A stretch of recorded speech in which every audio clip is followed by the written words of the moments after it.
see that seagull up there? Remind you of anybody?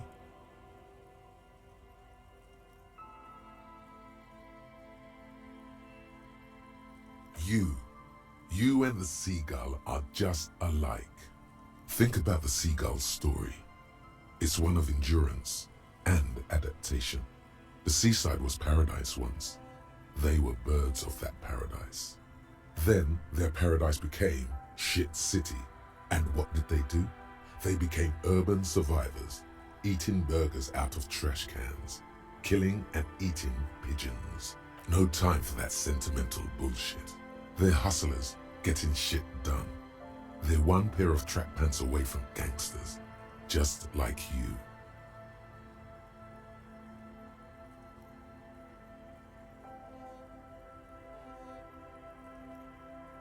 Own it.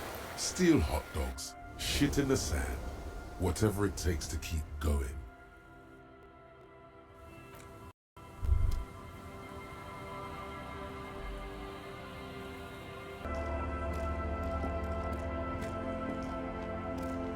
A drop in temperature, an easy flow there, an empty street, before you, a thoroughfare unjammed with lorries.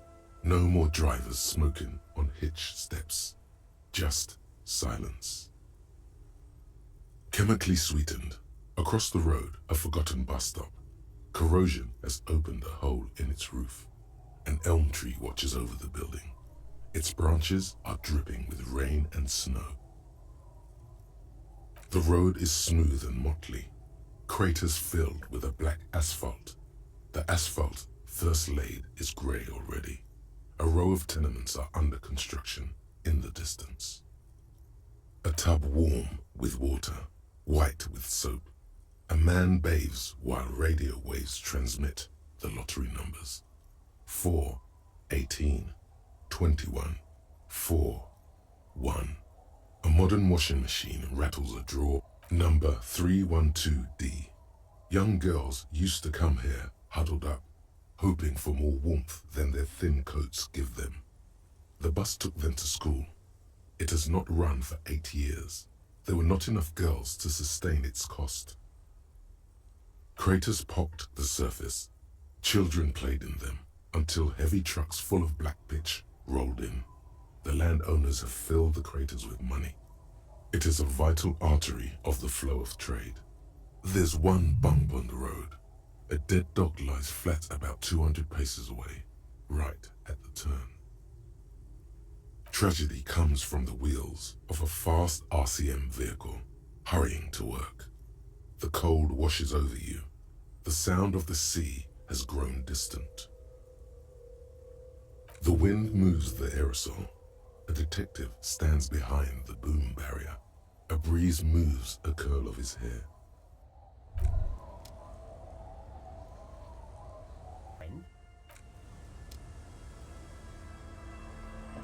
Hey, tequila!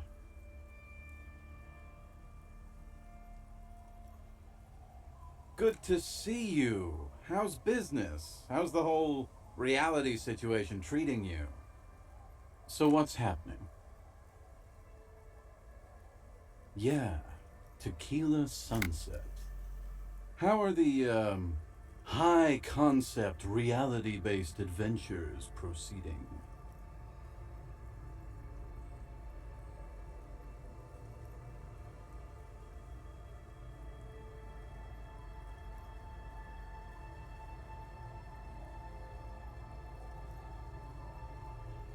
It's good to hear that you're on top of things. Talking about used to, did you know that I used to be a real mover and shaker? Sadly, things aren't going that well in Idiot Doom Spiral Land. Haven't found those keys yet, haven't won that great piece of ass back. No word from my business buddies.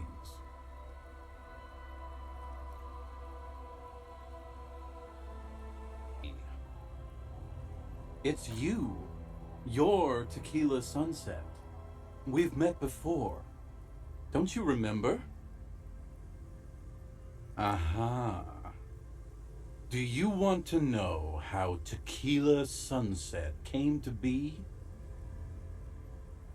Mm-hmm. Sunset rolled into Martinez last Friday, and by tequila sunset, I mean you. The man, the myth. Hey, let's not jump ahead of ourselves. This is your story. Stop interrupting. You got here on Friday to solve a case, hoping to be the early bird who gets the worm. And by the worm, I mean the buzz. Because as far as I know, all you did was get piss drunk.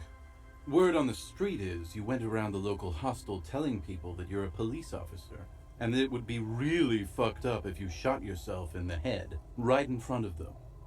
That's pretty high concept if you ask me. Does that sound like something you'd do? Yeah, probably. The lieutenant's brow is furrowed. He's listening as casually as he can.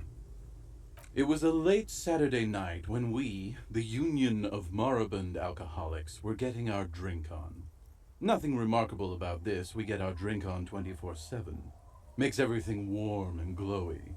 I trust you know the feeling. One moment we hear the sound of a motor carriage revving up somewhere on the plaza, followed by a series of dings and bangs. Do you remember the sound of wood cracking? The billboard? Naturally, loud noises pique the interest of anybody owning a pair of ears. That's just the reality we're in. Anyway, there was a brief silence, a gasp of silence, if you will, followed by a real commotion. We heard the carriage careening towards the coast at top speed. Sounded like someone jumped the canal. We grabbed our brewskis and rushed to the jetty. Never underestimate the speed of an alcoholic. What we saw was a sight to behold. A beat-up police carriage containing you. Right there on the beach. You revved the engine and screamed at the top of your lungs, "The time hath come!" So, naturally, being the curious cat I am, I asked what time hath come. To which you replied, "The time hath come for tequila sunset, the end of all things." After which, your reality contracted. You jammed the pedal, plowed right off the jetty, and through the ice. The muscles in your right leg tense up. Your hands cramp on the steering levers. We ran towards the ice whilst you crawled your way out, miraculously unhurt, covered in seaweed and shit, like some kind of sea monster. When we finally got there, you were sitting on the beach crying. You said that your badge and uniform were in the car. It was too late to get in there, though. The carriage had sunk too deep.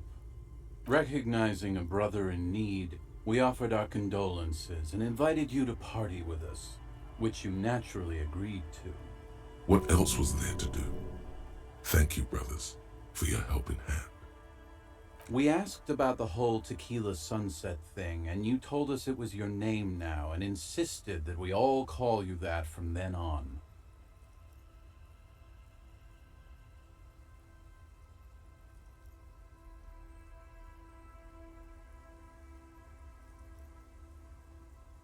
I'm not sure. I think you were the event. Tequila sunset. You know, as opposed to a tequila sunrise, which is long gone.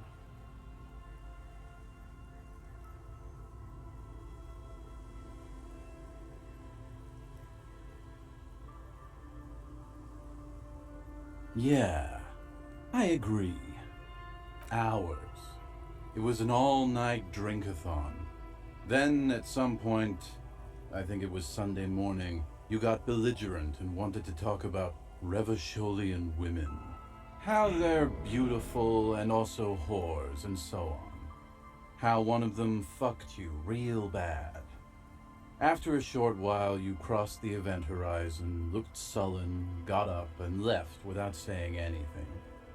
Wow, that's quite a story. Yeah, I bet Tequila's a fucking legend around the precinct. You must be proud to work with him. If you only knew.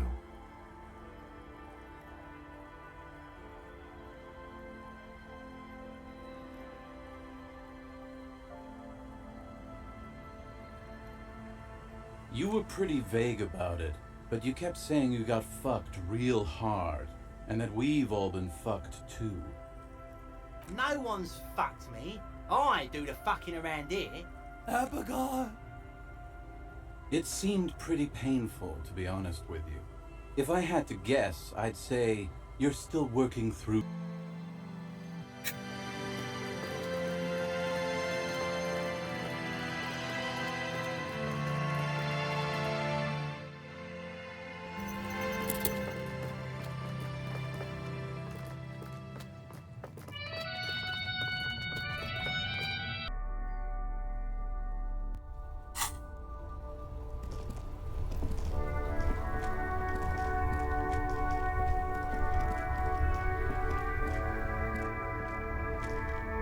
Inside, you see a set of steering levers, a radio microphone, a pull-out toolbox, and the soft glow of the fuel preheater gauge.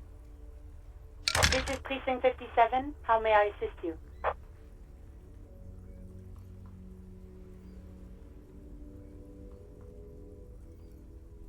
One moment. Can you please describe the body? Age, sex, cause of death? We suspect he might have been inebriated when he fell. There were bottles all around him, and traces of vomit on his shirt. Any signs of violence? No field autopsy necessary. You can hear her quickly typing in the background. What about his belongings? Did you examine his clothes? Any information on the library card? Good. You have a lead. Do you and Lieutenant Kitsuragi want to take the case, or should I assign it to someone else? I have assigned the case to Lieutenant Kim Kitsuragi. Please follow up on this library lead to identify the man. We'll send someone to take the body to the morgue. That's all for now. Thank you for reporting in. Is there anything else I can do for you? Hold on, officer. I've got Central Jamrock Public Library on the line, and I've already introduced you to the librarian. Connecting the call in 2, 1. Yes, this is Central Jamrock Public Library here. How can I help you, officer? He sounds worried, yet ready to assist. This is how people get when the police call. Billy Majon, you said. Give me a moment, I'll have to check our database. On Moreau Drive in central Jamrock, in a darkened hall lit by orange desk lamps, far away from the noise outside, a middle-aged man taps commands into an old radio computer. A printout falls on the desk. Behind him, a lonely reader scours some dusty bookshelves, looking for a paperback. Yes, hello, are you still there? I found Billy Majon's home address, is that alright? No phone number, unfortunately. They're too poor to have a phone line. Here we go, sir. Rue de Saint-Ghislain, 33B, apartment number 20. It's in Martinez, I believe. Cape Side Apartments, it says. That's all. That's where the smoker on the balcony lives, isn't it?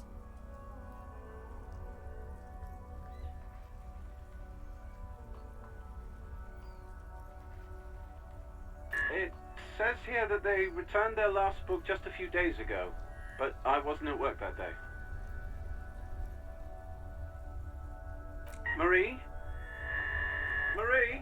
Do you remember a reader named Billy Majon? They returned a Thibault book. Yes, it was my colleague Marie. She said that it was Billy's husband who returned the book. He also asked for this new sci-fi release, Lowe's Radio City 87, but we don't have it yet.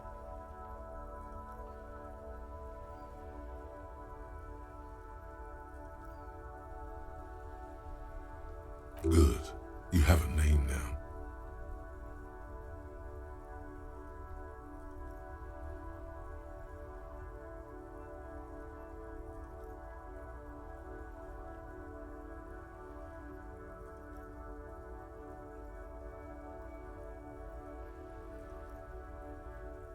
Marie? She said it was an older man, and that she's pretty sure he'd had a drink or two the last time she saw him. 1 second. Sorry, Marie wasn't really paying any attention to that. Sorry, no. Marie only knows him by sight.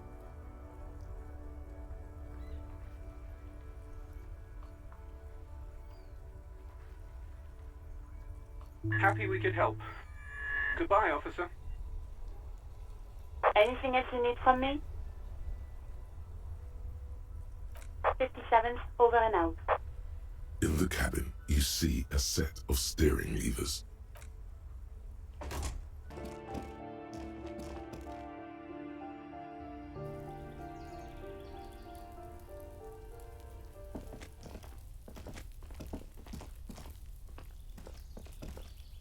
A weathered brown door.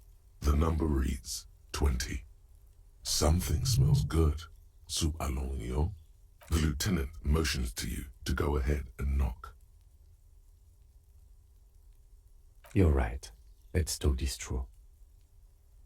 You hear light footsteps passing by the door and some folk music playing on the radio. We have our first preliminary identification. In all likelihood, the deceased is the husband of Billy Méjean. We need to confirm this, as well as deliver the death notification to Billy herself. Now, delivering a death notification is never an easy task. There's a reason why it's often called the most stressful part of our job. This is why it's usually done in pairs. You got this. I'll be monitoring reactions, ready to act if necessary. Dad, just don't say that you know how they feel. You don't. Good advice. The lieutenant motions towards the door, Hello? Who is it? and someone turns down the radio.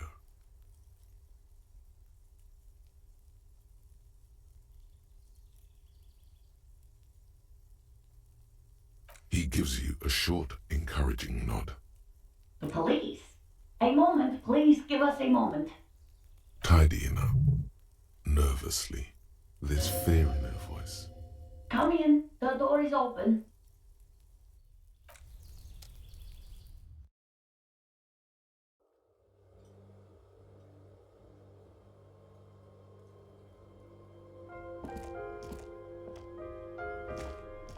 It's you from the bookstand. Did you come to bring my cockatoo back? I don't think I introduced myself properly. I'm Billy. Would you like something to drink? Tea? Lemonade? We're out of coffee. The lieutenant has taken off his foggy glasses and is busy cleaning them in his handkerchief for now. You're on your own here. He must feel vulnerable without his glasses. Is this why he's letting you take the lead?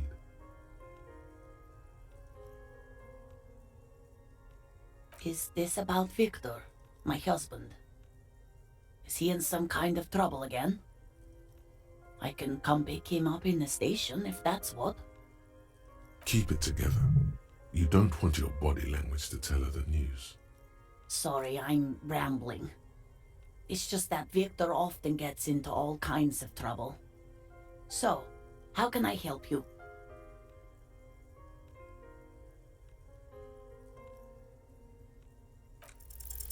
You've done this before. Just keep your focus.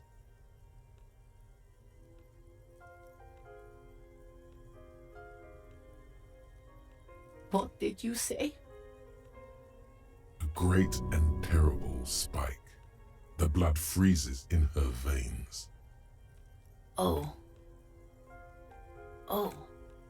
But he was just... But he was just here. Alive. We understand this comes as a huge shock. I want you to know that me and my partner are here for you if you have any questions. Take your time, ma'am. What happened to him?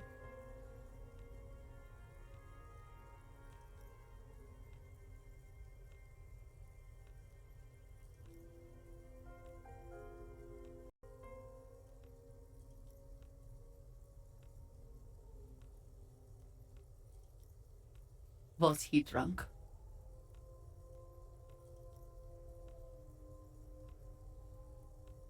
I see.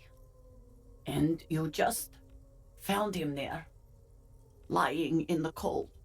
How long had he been there? If you say 2 days maybe, it will be etched in her mind forever.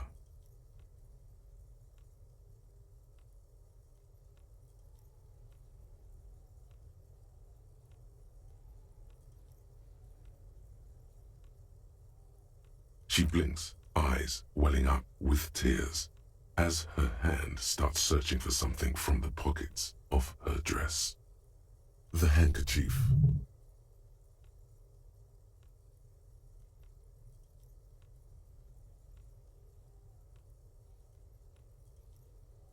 Yes, thank you. Is there anyone we could call for you? A friend, a family member, someone who could be here for you? No. I just need to tell my girls. It burns like acid. God, should I call them? Should I tell them to come home? No. A day.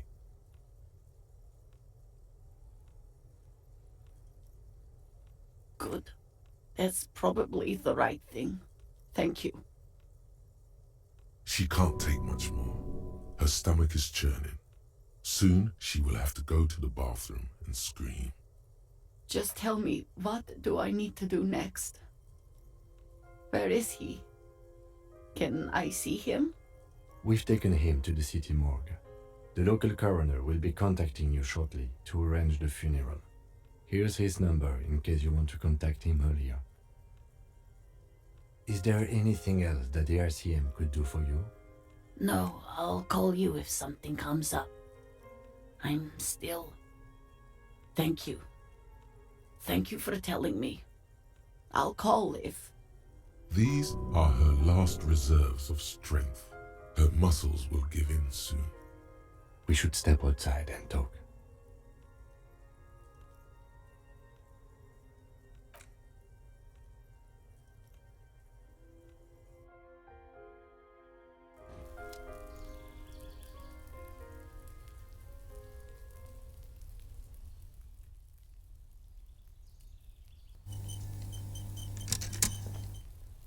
You did well.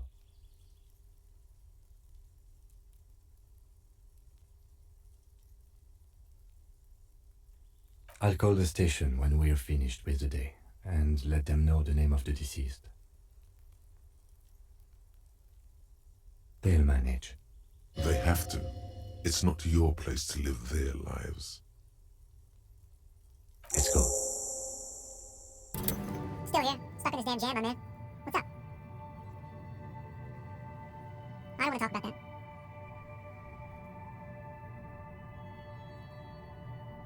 I was hoping it isn't going to be her. All I can say is, she isn't around here anymore. She isn't some evil drug trafficker. Now I don't know where she is. A friend? An acquaintance?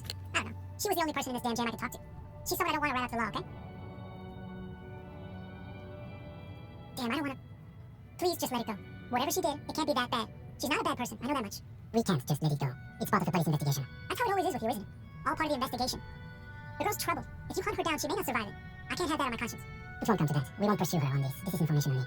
I don't believe you. I just can't, man. I'm not naive. She's got the darkness in her. That young person's darkness when you think it's all over. And you're looking for a way out. She shared this with you? Yes. Which is why I don't want to snitch on her. I heard the rumors. I saw the other drivers looking at me strange when we talked.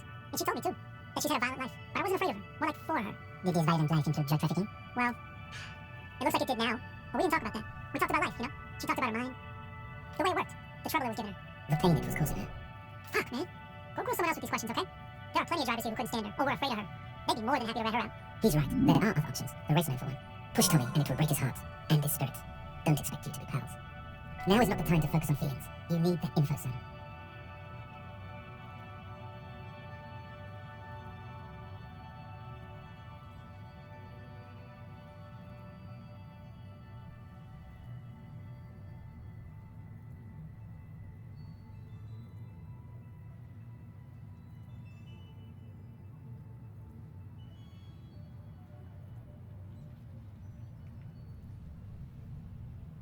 Thank you, friend. Wow, this makes me feel like I should pick up smoking again. Would help with my rhymes, too.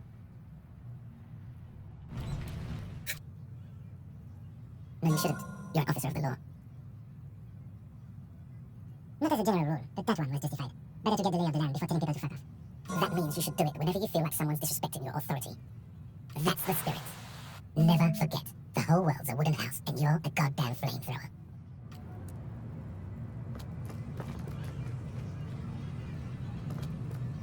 Looking for something odd? Come to tell me to fuck off again? I don't know what you're talking about. He did something. He stole his employer's goods and another lorryman's job. He should be thankful for the tip. He's been expecting this. He's really puffed himself up. Listen up, fuckwits. You don't scare me. You cops don't run the National West. You don't run Martinez. You don't run anything. No, he means la puta madre.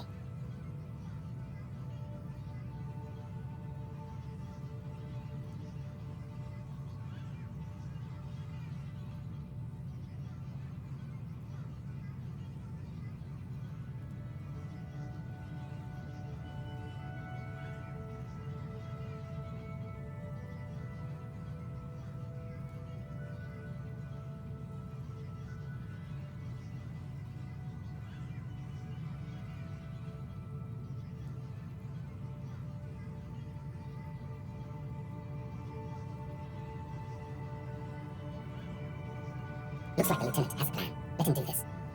Yeah, him. Then I presume you are familiar with his peonies. Yeah, they're his little bitches. He's got them all over the unions. Not just the unions. He has peonies everywhere. Some say he even has them in the RCM. Dirty fucking peonies who'd do anything for him. Multi-ethnic drug addicts. You're not peonies. You wouldn't be investigating a drug thing if you were. No, of course not. We are not peonies. But if we were, and one of Madre's drivers were to be stealing from him, then it's a good peonies job to find out who that is. It's not a hard job. It won't take a long time. It won't make Madre angry. But a stupid fucking racist is standing in the way, protecting his fucking teeth. I'm not scared of you or the mob. I'm under the protection of the Lorryman and Carter's Guild. You've seen that corpse in the ceramic armor there. Did his shitty little guild protect him? Nah, you wouldn't just leave him out there if you... The lieutenant turns and gives you a barely perceptible nod. I softened him up as best I could. Now it's on you to finish the job. Be careful. This man still got some fight in him, by the looks of it. Looking for something odd? Come to tell me to fuck off it? Men like this only respect two things. Strength and fear. Time to turn up the volume. Fuck you, I told you. I'm not gonna... There. His voice grows smaller as yours.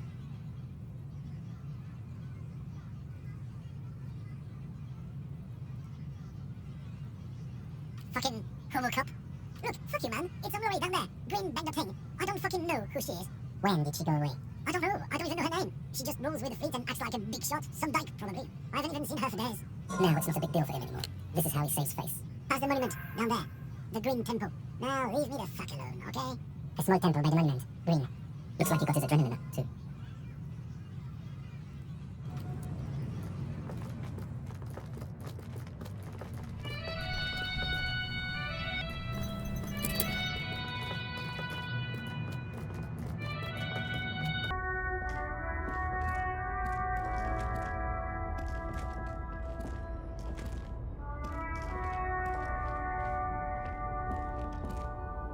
This green found, A to Z, contemporain, is parked in the shadow of the ruins looming overhead.